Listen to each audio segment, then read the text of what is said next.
3월 24일 주일 오전 예배를 시작하도록 하겠습니다. 땅과 거기에 충만한 것과 세계와 그 가운데 사는 자들은 다 여호와의 것이로다. 여호와께서 그 터를 바다 위에 세우시며 강물 위에 건설하셨도다. 여호와의 산에 오를 자가 누구며 그의 거룩한 곳에 설 자가 누구인가? 곧 손이 깨끗하며 마음이 청결하며 뜻을 허탄한 데 두지 아니하며 거짓 맹세하지 아니하는 자로다. 그는 여호와께 복을 받고 구원의 하나님께 의를 얻으리니 이는 여호와를 찾는 족속이요 야곱의 하나님의 얼굴을 구하는 자로다. 아멘. 저희들을 창세전에 택정하시고 여기까지 인도해 주신 주님 감사드립니다. 오늘 예배 가운데 임재하여 주시고 이 예배가 신령과 진정으로 드려지는 예배가 되게 하여 주시옵소서. 이 모든 말씀 거룩하신 예수님 이름으로 기도드리옵나이다. 아멘. 찬송가 1장입니다. 만복의 근원 하나님 온 백성 찬송 드리고 저 천사여 찬송하세 찬송 성부 성자 성령 아멘. 사도신경 하심으로 신앙 고백하시겠습니다.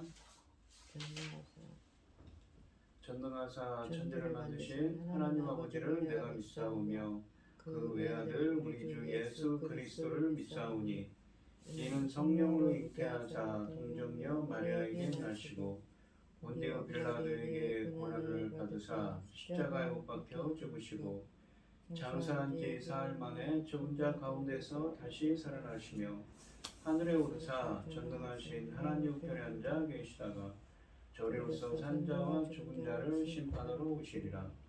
성령을 믿사오며 거룩한 공예와 성도가 서로 교통하는 것과 죄를 사하여 주시는 것과 몸이 다시 사는 것과 영원히 사는 것을 믿사옵나이다. 아멘. 교동문 129번입니다. 시온에 따라 크게 기뻐할지어다. 예루살렘에 따라 즐거이 부를지어다. 보라, 내 왕이 내게 임하시나니 그는 공의로우시며 구원을 베푸시며 겸손하여서 나귀를 타시나니 나귀의 작은 것 곧 나귀 새끼니라. 내가 에브라임의 병거와 예루살렘의 말을 끊겠고 전쟁하는 활도 끊으리니 그가 이방 사람에게 화평을 전할 것이요 그의 통치는 바다에서 바다까지 이르고 유브라데 강에서 땅끝까지 이르리라. 앞에서 가고 뒤에서 따르는 무리가 소리 높여 이르되 호산나 다윗의 자손이여 찬송하리로다. 주의 이름으로 오시는 이여 가장 높은 곳에서 호산나 하더라. 아멘. 찬송 366장입니다. 어두운 내 눈 밝히사 진리를 보게 하소서. 진리의 열쇠 내게 주사 참빛을 보게 하소서.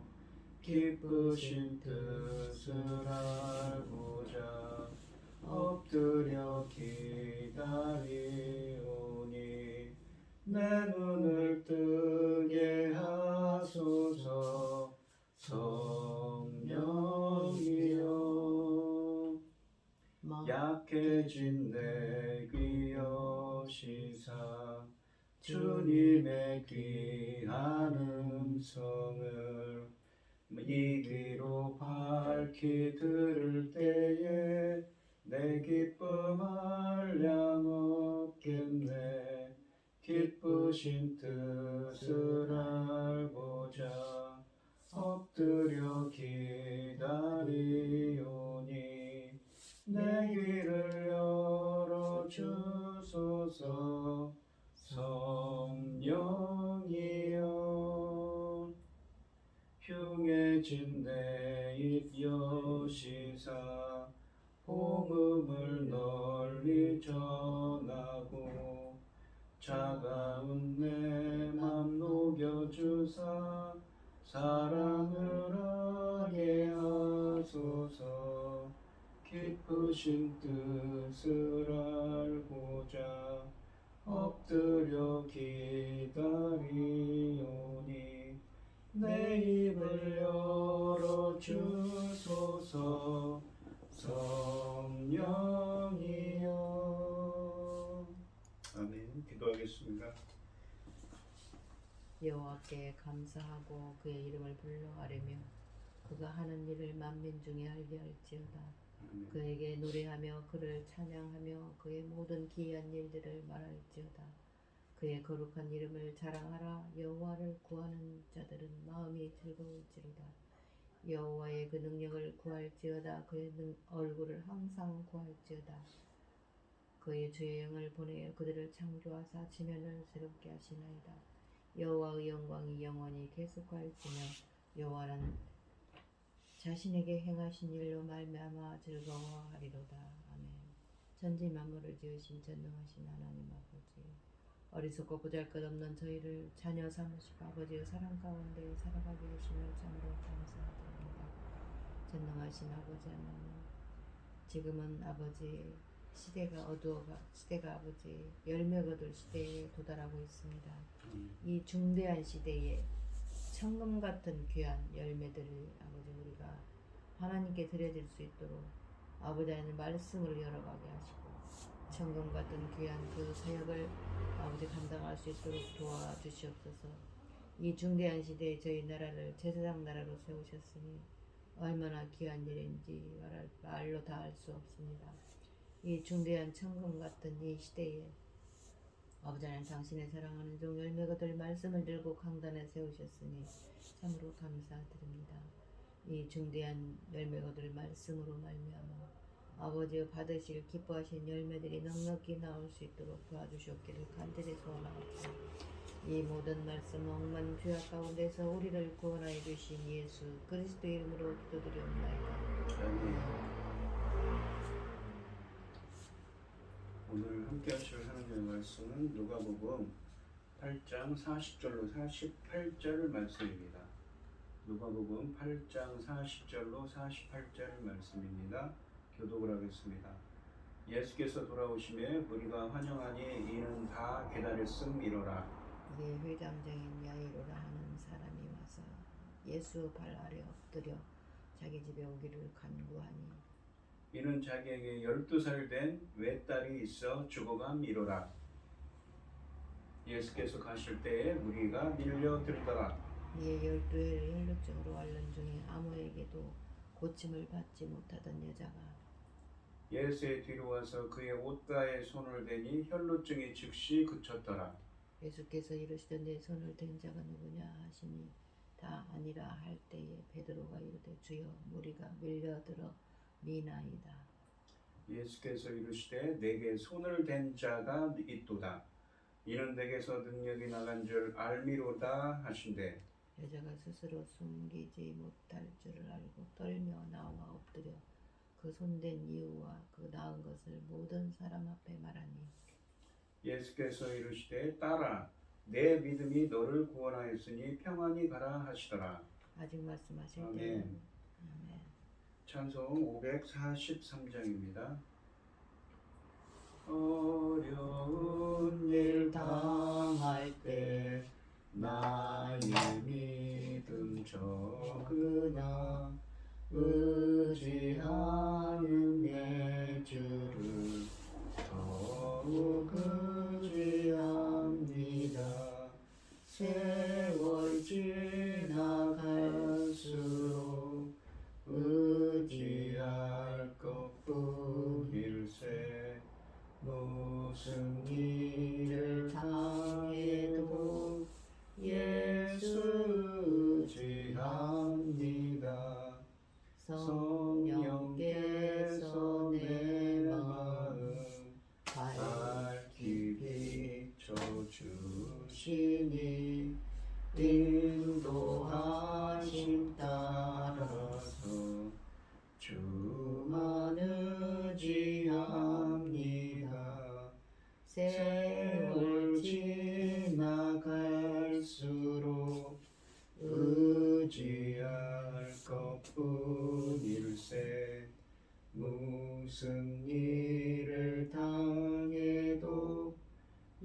예수 지합니다. 밝을 때의 노래와 어두울 때의 기도로 위태할 때 도움을 주께 간구합니다. 세월 지나갈수록 의지할 것뿐일세.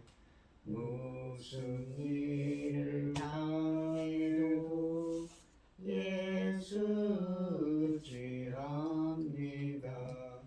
생명 있을 동안에 예수 지합니다. 천국 올라가도록 의지할 것뿐일세. 세월 지나갈수록 의지할 것뿐일세. 무슨 일을 당해도 예수 지합니다. 아멘. 오늘 본문 말씀의 제목은 내 믿음이 너를 구원하였으니 평안히 가라입니다. 오늘 본문 말씀을 보시면 예수님은 믿음으로 그분의 옷자락을 만진 여인의 12에 된 혈루증을 치료하셨습니다. 이 40절로 42절을 다시 한번 보시면 예수께서 돌아오심에 무리가 환영하니 이는 다 기다렸음이러라. 이에 회당장인 야이로라 하는 사람이 와서 예수의 발 아래에 엎드려 자기 집에 오시기를 간구하니 이는 자기에게 12살 된 외딸이 있어 죽어가미러라. 예수께서 가실 때에 무리가 밀려들더라 라고 되어 있습니다. 이 40절에 보시면 예수님의 인기가 계속 이어져서 예수님이 갈릴리로 돌아오실 때 군중이 그분을 기다리고 있었습니다. 무리 중에 있던 한 사람은 예수님이 돌아오시기를 초조하게 기다리고 있었던 것이 분명합니다. 그의 이름은 야이로였고 그 지역의 회당장이었습니다. 이 회당장은 회당의 관리와 예배 인도 등 회당의 업무를 주관하는 최고 책임자를 의미합니다. 회당장은 사람들의 존경을 받고 영향력이 큰 지위였습니다. 회당이라는 곳은 예배를 드릴 수 있는 지역의 중심지였고 야이로는 일반 백성으로서 그 회당장 중 한 사람으로 선출된 상태였습니다. 당시에는 이 회당에 한 명 이상의 회당장을 두었다고 합니다. 이 41절에 보시면 지역의 자신의 지위에도 불구하고 야이로는 와서 예수님의 발 아래 엎드려 자기 집에 오시기를 간구합니다. 이것은 정말 이례적인 일이었습니다. 42절에 보시면 야이로는 12살 먹은 외동딸이 죽어가고 있었기 때문에 절박한 심정이었습니다.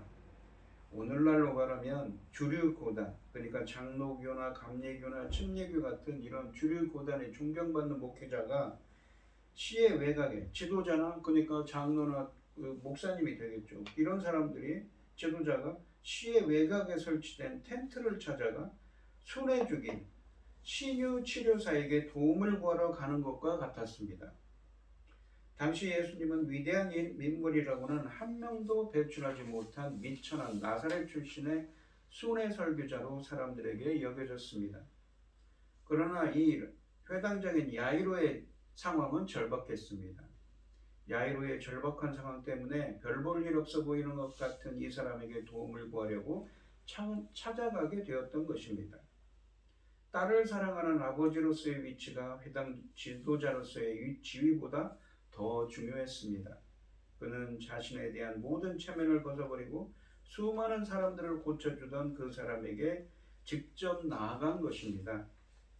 예수님께서 이 딸을 고치러 갈 때 무리가 밀려들었습니다. 이 밀려들다라는 말은 이 히브리 헬라어로 원문으로는 숨통을 막았다라는 의미입니다. 그만큼 사람들이 예수님을 간절히 원했고 질식할 정도로 예수님과 함께 이동하고 있음을 묘사하는 표현인 것입니다. 43절로 44절에 보시면 이에 12해를 혈루증으로 앓는 중에 아무에게도 고침을 받지 못하던 여자가 예수의 뒤로 와서 그의 옷가에 손을 대니 혈루증이 즉시 그쳤더라 라고 되어 있습니다. 혈루증을 앓는 여자의 이야기는 야이로의 딸 이야기 중간에 삽입되어 있습니다. 무리는 예수님을 따랐고 그들이 한꺼번에 몰려갔기 때문에 서로 밀고 밀리기도 했습니다. 이 야이로 외에 한 여인도 예수님의 돌아오심을 기다리고 있었습니다. 아마도 그녀는 그가 돌아오시면 그에게 가까이 가서 병고침을 받고 싶었을 것입니다. 그러나 예수께 먼저 다가간 것은 야이로였고 이제 그들이 자신에게서 멀어지고 있었습니다. 그녀는 이때가 자신이 마지막 기회라고 생각했을 것입니다. 예수께 말을 걸 기회조차 사라질 상황이었지만 자신의 병이 낫기를 바라는 마음이 간절했습니다.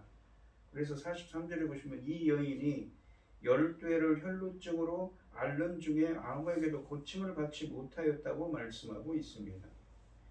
이 마가복음 5장 26절에도 이 본문에 있는 12해 혈루증을 앓는 여인의 이야기가 있는데 마가복음 5장 26절에서는 많은 의사들이 그녀의 병을 낫게 하려고 시도했지만 한 사람도 성공하지 못했다고 말씀하고 계십니다. 이 혈루증은 만성 출혈병으로 여성의 자궁에 이상이 생겨 계속 출혈을 하는 증세를 말합니다. 이것은 레위기서 15장 25절로 30절에서 부정한 것으로 규정되었습니다. 출혈로 인해 그녀는 늘 의식적으로 부정할 수밖에 없었습니다. 그녀는 회당에서 예배를 드릴 수도 없었고 정상적인 사회적인 관계를 유지하는 것도 불가능합니다. 유대인의 율법에 의하면 그녀를 만진 사람 역시 부정하게 되었기 때문입니다. 그러므로 그 여인은 문둥병자와 같이 가혹한 대우를 받았습니다. 이 혈루증 환자는 제의적으로 부정하기 때문에 환자가 만지는 사물이나 사람은 부정하게 됩니다. 레위기 15장의 이 제사 규례는 이 레위기 14장에서 언급된 나병 환자의 그것과 유사합니다. 여자는 절박한 마음으로 예수에게 나왔습니다. 혈루증은 나병처럼 사회 종교적으로 부정한 병이어서 환자는 사회에서 격리되고 제의적으로 격리됐습니다. 여자는 12년 동안 피가 나올 때마다 격리될 수밖에 없었습니다. 자신이 사물과 사람을 부정하게 만드는 부정결의 원인이라는 사실은 참으로 비통했습니다. 죽음 곁에 살며 정결하지 못한 여자로 멸시받았던 것입니다. 그들의 공동체에 들어오지 못했던 것이지요.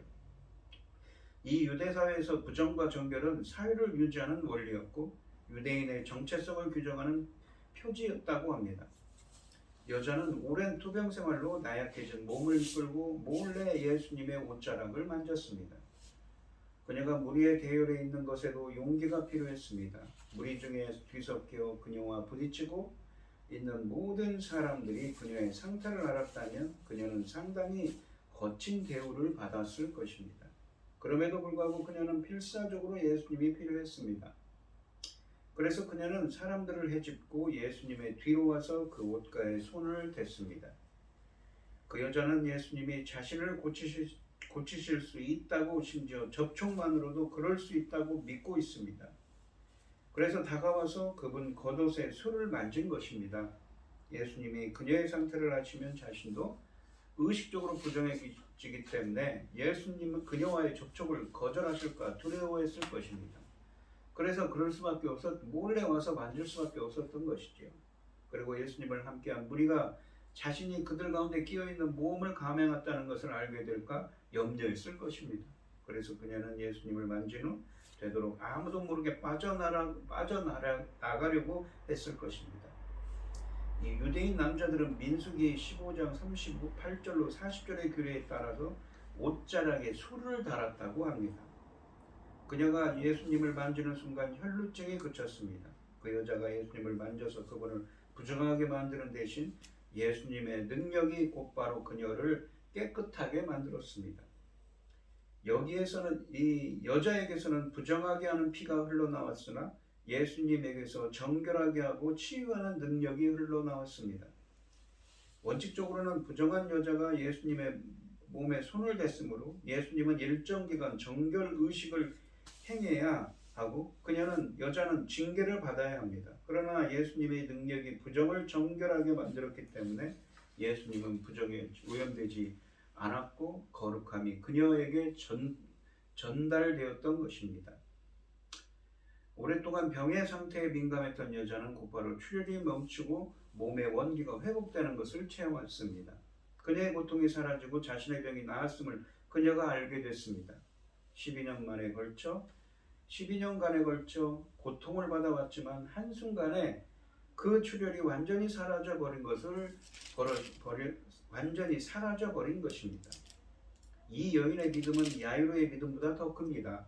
왜냐하면 야이로는 예수님이 손을 얹으면 딸이 살아날 것으로 확신했지만 이 여인은 12년 동안 혈루증을 앓았던 이 여인은 주님의 겉옷만 만져도 나을 것으로 확신했기 때문이지요. 그녀의 믿음은 곧바로 기적을 이루어냈습니다. 예수님의 옷자락을 만지는 순간 12해 동안 앓던 혈루증이 즉시 그친 것입니다. 그녀는 순식간에 자기 몸에 일어난 변화를 직감했습니다. 45절로 46절에 보시면 예수께서 이르시되 내게 손을 댄 자가 누구냐 하시니 다 아니라 할 때에 베드로가 이르되 주여 무리가 밀려들어 미나이다. 예수께서 이르시되 내게 손을 댄 자가 있도다. 이는 내게서 능력이 나간 줄 알미로다 하신대 라고 되어 있습니다. 45절에 보시면 예수님은 여인이 겉옷을 만지는 순간 능력이 빠져나간 것을 아시고 내게 손을 댄 자가 누구냐라고 물으셨습니다. 예수님의 말씀을 들은 사람들은 기가 막히다는 반응을 보입니다. 사람이 너무 많아 밀치고 당기는 상황에서 예수님의 옷자락에 손을 댄 사람이 한둘이었겠냐는 것이지요. 이에 베드로가 모든 사람을 대표해 주여 무리가 밀려들어 미나이다 라며 예수님의 겉옷에 일부러 손을 댄 사람은 없다고 했습니다. 46절에 보시면 예수님은 사람들이 밀치고 당기면서 겉옷을 만지는 것과 치료를 바르며 만지는 것의 차이를 아셨습니다. 몸에서 능력이 빠져나갔기 때문이지요. 밀려들어 미는 그 많은 사람 중에서 단 한 사람만이 예수님의 능력을 가져갔으며 예수님은 어떤 일이 일어났는지를 금방 알고 계셨기 때문입니다. 그 여인은 예수님을 만진 후 아무도 모르게 무리 속으로 무사히 사라지기를 바라며 몸을 돌렸을 것입니다. 그러나 예수님은 그 여인이 치유를 받는 그 순간 그 일을 감지했습니다. 47절로 48절을 보시면 여자가 스스로 숨기지 못할 줄 알고 떨며 나와 엎드려 그 손댄 이유와 곧 나은 것을 모든 사람 앞에서 말하니 예수께서 이르시되 딸아 내 믿음이 너를 구원하였으니 평안히 가라 하시더라 라고 되어 있습니다. 47절에서 보시면 이 여인이 더 이상 숨기지 못할 줄을 깨달았다는 것은 이 여인은 자신이 그렇게 했는지 예수님이 이미 알고 계신다고 생각했다는 것을 의미합니다. 더는 숨어 있을 수 없다는 것을 깨달은 여인, 곧 혈루증에서 나음을 받은 여인이 두려운 마음으로 예수님 앞에 엎드려 자초지종을 구하고 있습니다. 두려움은 위협에서 비롯되기도 하지만 본문에서처럼 하나님의 능력과 권능을 체험한 데서 비롯되기도 합니다. 하나님의 은총을 경험한 사람일수록 하나님을 더욱더 경외하게 되는 것이지요. 예수님이 48절에서 치유의 원인으로 밝히신 것은 믿음입니다. 예수님은 고통을 당하는 이 여인을 무시할 수 없다고 생각했습니다. 회당장이 정처 없이 떠도는 라빼를 찾아 나선 것이 매우 이례적인 일이듯이 12년간 혈루증을 앓는 한 여인이 남자를 만진다는 것은 유대인의 율법에 의하면 부정한 행동이었습니다. 하지만 우리가 어떤 의사도 고칠 수 없는 병으로 12년간 심각한 고통을 받고 있다면 그러한 규범이 눈에 들어오지 않을 것입니다. 이 여인이 바로 그런 상황이었습니다. 그녀는 자신의 자존심과 두려움, 무력감을 내려놓고 예수님을 만질 수 있는 자리까지 가기 위해 빽빽하게 둘러선 무리의 틈을 필사적으로 비집고 들어갔을 것입니다. 예수님은 그 여인이 자신을 공개하고 이 육체적 질병의 치료 이상의 것을 받아야 할 필요가 있음을 아셨습니다. 예수님은 그녀가 영적인 면에서도 치유되기를 원하셨습니다. 또한 예수님은 이 여인이 정상적인 사회적 관계와 예배를 회복할 수 있기 위해서 병이 나은 사실이 공개적으로 알려질 필요가 있음을 아셨습니다. 그 여인은 예수님이 그녀의 행동에 분노하실 것을 두려워하였을 수도 있습니다. 하지만 예수님은 그녀에게 부드러운 어조로 딸이라고 부르시며 아버지와 자녀의 관계를 암시하고 계십니다. 그녀는 자신의 혈루증을 고치려고 했고 원하는 바를 얻었습니다. 하지만 그녀는 또한 믿음으로 인해 하나님과의 이 직접적인 관계와 평화를 누리는 보상까지 받았습니다. 유대 사회에서 부정과 정결은 사회를 유지하는 원리였고 유대인의 정체성을 규정하는 표시였습니다. 구약에서는 부정과 정결의 예법이 있습니다. 이것을 정결 예식, 줄여서 결례라고 표현합니다. 우리가 이 요한복음 2장에 보시면 결례라는 이 정결 예식이라는 말이 나옵니다. 이 결례라는 것은 하나님 신인 관계, 그러니까 하나님과 인간 관계의 회복에 있어서 가장 중요하고 가장 먼저 해야 할 부정의 제거 또는 그것을 위해서 가졌던 의식으로서 정결케 하는 예법으로도 말해지고 있다고 합니다. 이것은 이 신학적인 것인데, 이 예를 들면은 레위기의 5대 제사 중에서 이 속죄제는 정결이 주 요소였습니다. 레위기서 4장과 5장의 그 속죄제를 뜻하는 하타트라는 말의 어근은 하타, 죄를 짓다는 말에서 유래합니다. 이 하타, 죄를 짓다는 말의 이 피해두형이 이 뭐뭐 하도록 하다, 죄로부터 정결해지다라는 의미이므로 속죄제는 정결제라고도 불립니다. 마치 우리 인간은 그런 것이죠. 우리가 레위기 말씀을 드렸는데 레위기는 어디에 있는 성경입니까? 바로 출애굽한 이스라엘 백성들에게 하나님 나라의 백성으로서의 가져야 할 예법을 가르치는 때였지요. 우리 인간이 이 정결 의식이라는 건 뭐냐면 우리 인간은 부족한 게 많아요. 우리 인간은 더러운 게 많아요. 우리 인간은 깨끗해져야 됩니다. 영적인 것이지요. 그런데 창세기 3장에 우리 인간은 죄와 허물 때문에 하나님 에덴 동산에서 쫓겨났습니다. 두루두는 불칼과 그룹들이 지키고 있지요. 들어오지 못하도록. 그래서 이 가죽옷을 입고 죄와 허물을 의미하는 가죽옷을 입고 쫓겨난 우리 인간인데 그 인간들이 다시 하나님과 관계가 회복돼서 에덴 동산에 오기 위해서는 어떻습니까? 죄를 씻어야 되는 것입니다. 이 히브리서 8장 5절에 보시면, 그러니까 히브리서 기자는 지금 구약의 예법, 그 출애굽 때 행했던 성막의 예법에 대한 이야기를 하고 있습니다. 그들이 섬기는 것은 하늘에 있는 것의 모형과 그림자라. 무엇이냐면 성막을 이야기하면서 그렇게 얘기합니다. 이스라엘 백성들이 성막을 중심으로 레위 지파가 성막에서 봉사 업무를 했죠. 그리고 그 11지파가 성막을 에워싸면서 진영을 이룹니다. 이것을 마하네라는 히브리어로 표현합니다. 모세가 장막을 지으려 할 때 지시하심을 얻은 것과 같이 이르시되, 그러니까 모세가 어떻게 그 성막을 지었냐면 산과 모든 것을 산에서 내게 보이던 본을 따라 지으라 하셨는 하나님께서 보여주셔서 이 호렙산에서 그 본을 따라서 지었다는 것입니다. 그러면서 이 모형과 그림자라는 표현을 쓰는데 하늘에 있는 것의 모형, 하늘에 있는 것은 무엇입니까? 천국의 모형과 그림자라는 것입니다. 우리가 생각하는 모형은 어떤 것입니까? 바로 이 큰 어마어마한 몇만 톤이나 되는 이 유조선을 만들었는데 그것을 100분의 1로 축소한 모형이 있지. 그런 것을 우리는 모형이라고 보통 표현을 합니다. 하지만 이 헬라어는 헬라어 사전에 보면 휘포데이그마라는 이 헬라어인데 이것은 어떤 것을 연상시키는 표지이고 어떤 것을 묘사하는 것이라는 것입니다. 서술하는 것이죠. 어떤 것을? 바로 천국에 있는 것입니다. 이스라엘 백성들을 광야에서 이끌던 성막은 이 히브리서 8장 5절을 보시면 우리가 가고자 하는 천국을 묘사하는 것이며 연상시키는 표시라는 것입니다. 또한 이 레위기 15장 28절로 31절 말씀을 보시면 그의 유출병에 대한 이야기를 합니다.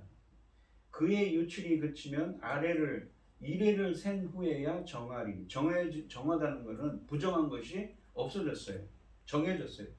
이는 몇 업째 날에 산비둘기 2마리나 집비둘기 새끼 2마리를 자기를 위하여 가져다가 회막문 앞 제사장에게로 에게로 가져갈 것이요 제사장은 그 한 마리는 속죄제로 다른 한 마리는 번제로 드려 유출로 부정한 여인을 위하여 여호와 앞에서 속죄할지니라. 아까도 말했죠. 속죄제가 뭐라고요? 정결하게 되는 것을 위해서는 속죄제와 번제를 드려야 하는 겁니다. 이런 제사를 드려야 하는 것이죠. 그런 예법에 대한 이야기를 하고 있습니다. 너희는 이와 같이 이스라엘 자손이 그들의 부정에서 떠나게 하여 그들 가운데 있는 내 성막을 그들이 더럽히고 그들이 부정한 중에서 죽지 않도록 할지니라. 그러니까 성막에 들어갈 때는 어떻게 해야 되냐면 이런 부정한 것을 다 없애야 되는 거예요. 안 그러면 들어갈 수도 없고 들어간 자는 다 죽게 됩니다. 그러니까 이것은 무엇을 예포합니까? 우리가 천국의 모형과 그림자라고 그랬죠. 히브리서 기자가. 그 천국에 들어가기 위해서는 어떻습니까? 이 속죄제, 정결하게 되는 예법이 필요한 것입니다. 근데 그것이 바로 누구의 모형입니까? 오늘 본문 말씀에 있는 예수 그리스도께서 행하는 그 예수 그리스도께서 그 정결하게 되는 모형이라는 것이죠. 출애굽한 이스라엘 백성들은 성막을 중심으로 이스라엘 12지파가 진영 마하네를 이루며 광야를 행진했습니다. 이 진영에 있기 위해서는 부정한 것을 제거하고 정결함을 유지해야 한다고 이 레위기에서 말씀하고 계십니다. 시차를 만졌거나 피부병이 있거나 또 본문처럼 유출병이 있는 부정한 사람은 깨끗하게 되기 위해서는 성막을 중심으로 12지파가 행군하는 진영에 들어올 수가 없었습니다.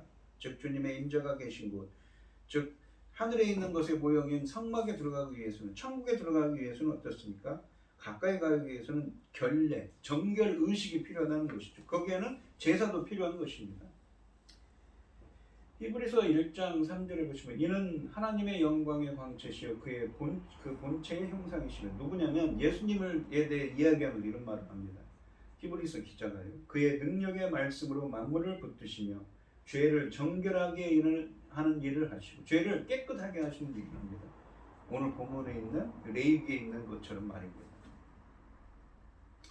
높은 곳에 계신 지극히 크신 이의 이 우편에 앉으셨느니라. 여기 보시면 정결하게 하다라는 말이 카사리조라고 해서 정결 내식에 쓰여진 말입니다. 그러니까 이 레위기 15장에 있는 아까도 설명드린 유출병의 환자가 이렇게 정결해지는 예식에 쓰여진 히브리어를 헬라어로 보니까 70인역 성경에서 카사리조라는 말을 썼습니다.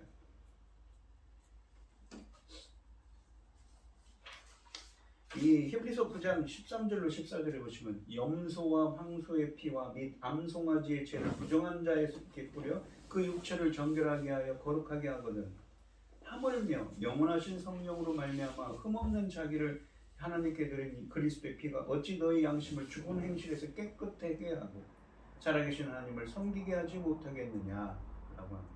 그러니까 구약의 이 제사를 드릴 때 행했던 일이 예표가 무엇입니까? 바로 그 깨끗하게 하는 그 속죄제가 무엇입니까? 예수 그리스도를 예표하는 것이죠. 예수 그리스도의 피로 예수 그리스도의 피가 그걸 깨끗하게 한다는 것입니다. 그것을 예수 그리스도의 피를 깨끗하게 하는 정화정경을 예표한다는 것이죠. 십자가 사건을 말입니다. 우리가 요한복음 5장 46절에서 예수님께서 이런 말씀하시죠. 모세를 믿었더라면 또 나를 믿었으리니 이는 그가 내게 대하여 기록하였습니다. 모세가 뭘 기록했습니까? 창세기, 출애굽기, 레위기, 민수기, 신명기, 토라 이 율법을 기록했다고 하죠. 모세 오경 말입니다. 모세가 예수님에 대해서 기록했다는 것입니다. 그러니까 성경은 어떻습니까? 구약 성경은 오실 예수님에 대해서 기록한 책이고 신약 성경은 오신 예수님에 대해서 기록한 책이죠. 이 오늘 본문 말씀도 그에 대한 이야기라는 것입니다. 구체적으로 구약 성경의 의식들은 어떻습니까? 신약 성경에서 그리스도의 피를 통해 깨끗하게 되는 것을 예표한다고 볼 수가 있습니다. 창세기 3장에서 죄를 짓고 에덴 동산에서 쫓겨난 인간이 예수 그리스도께서 십자가에 흘린 보혈을 통해 하나님과의 관계가 회복될 수 있다는 것입니다. 그래서 하늘에 있는 것의 모형인 그 성막에 들어갈 수가 있게 된 것이죠.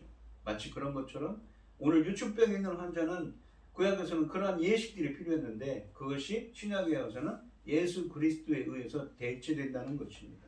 그러한 정결의 능력이 있다는 것이죠. 그 예수 그리스도의 정결의 능력에 힘입어서 예수 그리스도의 피로 씻어야만 우리도 천국에 갈 수가 있다는 것입니다. 구원받을 수 있다는 것이죠. 에덴 동산을 회복할 수가 있는 것입니다.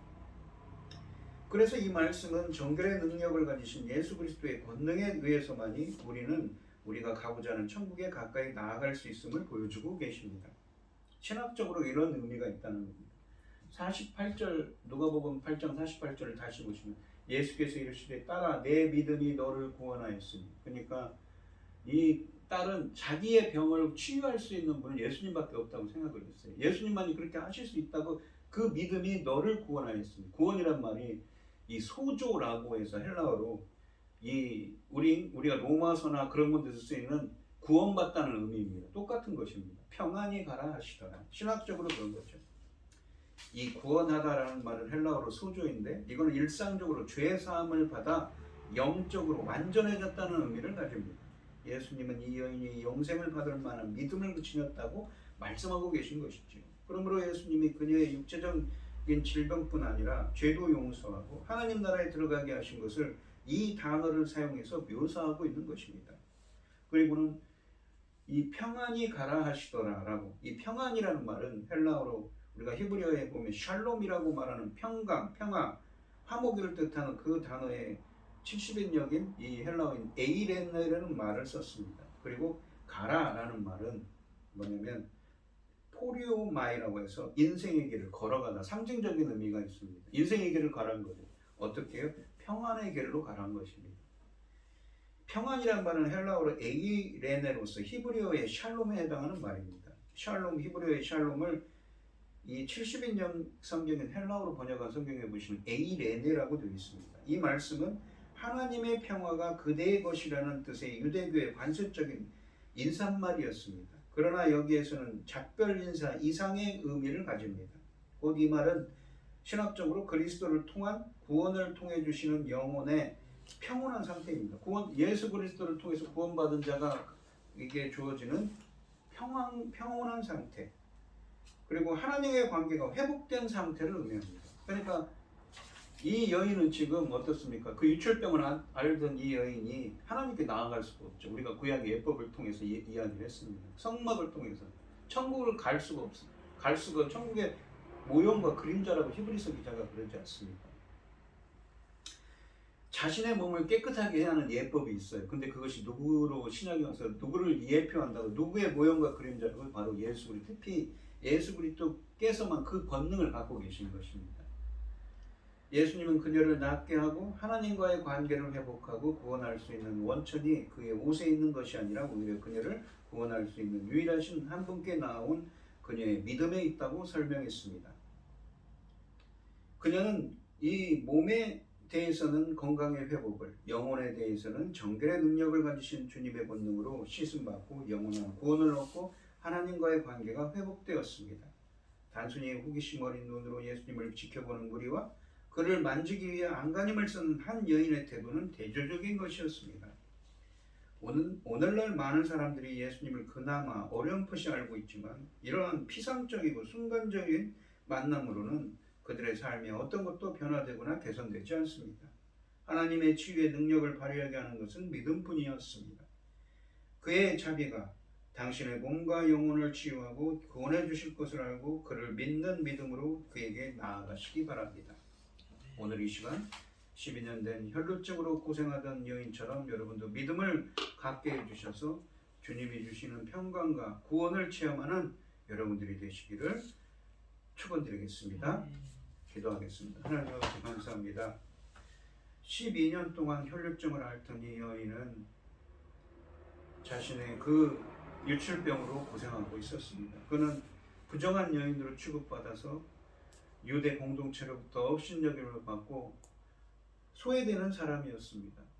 그는 일말의 기대를 갖고 예수님께 나아가려고 했지만 그럴 수 없었습니다. 하지만 예수님은 그러한 능력이 있다는 믿음을 갖고 있었습니다. 자신의 병을 치유할 수 있다는 믿음을 갖고 있었습니다.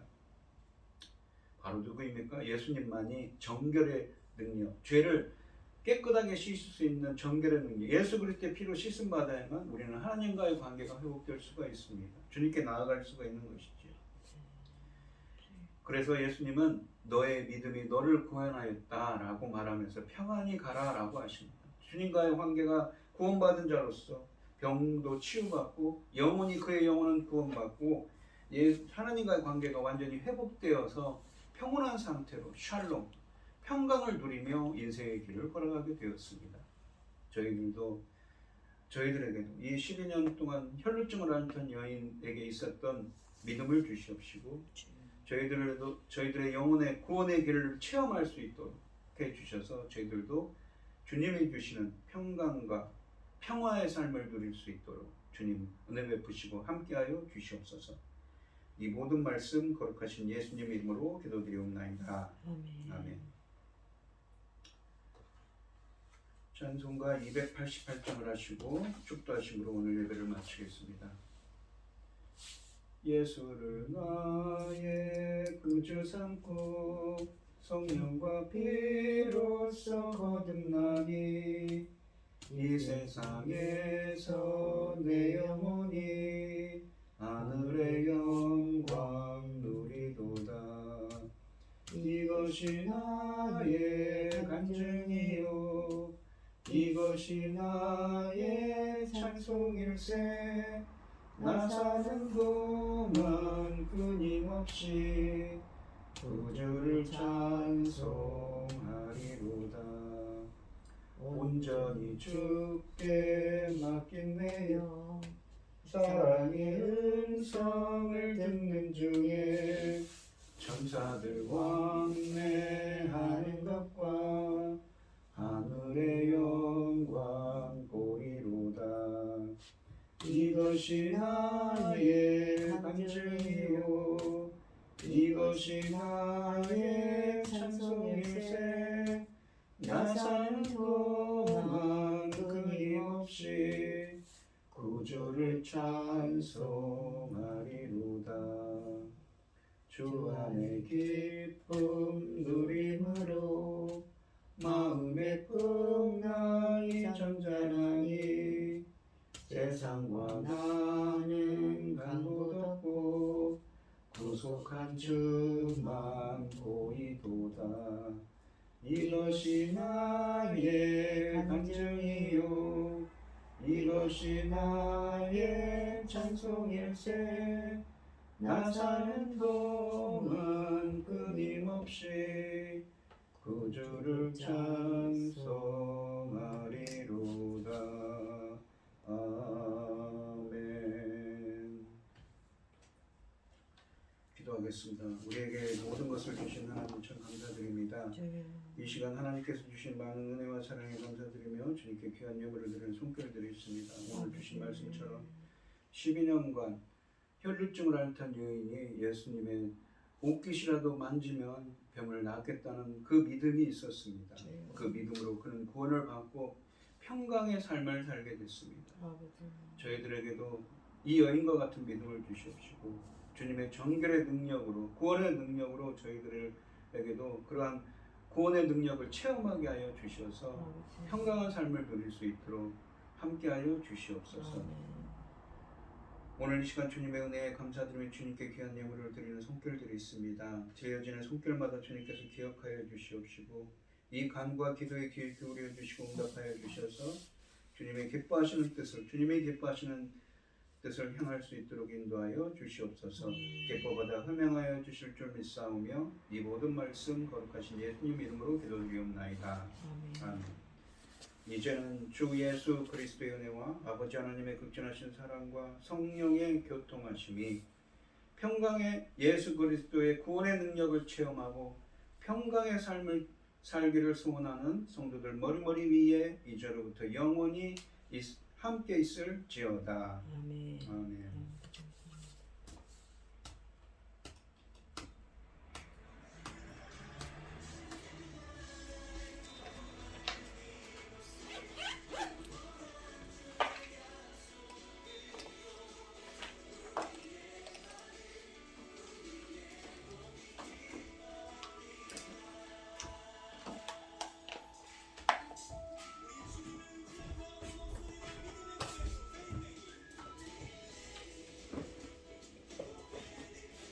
기쁘신 뜻